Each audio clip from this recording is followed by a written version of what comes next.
কেমন হতো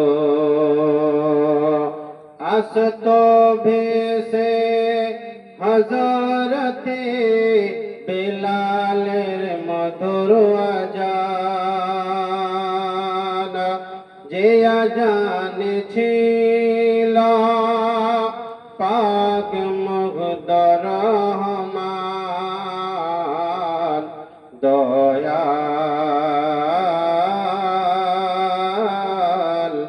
দয়াল নবীর পিছনে নামাজ পড়লে কেমন হতো। জন্ম আমার নবীর যুগে হলে কেমন হতো।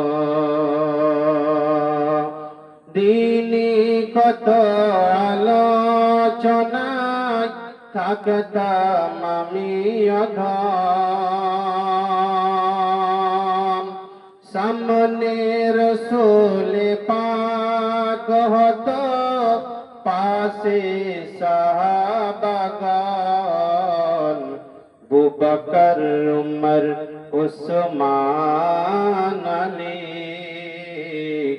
সঙ্গী হলে কেমন হতো।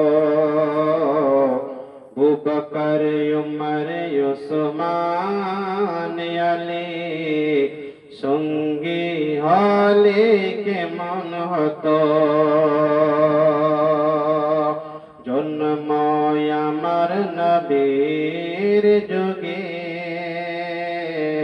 হলে কেমন হতো। জন্ম আমার নবীর যুগে হলে কেমন হতো। মহব্বতে বলুন সুবহানাল্লাহ। বিরাদার দোস্ত বন্ধুগণ, আমরা এখানে আলোচনা শুনছি কোরআন হাদিস ও পাকের।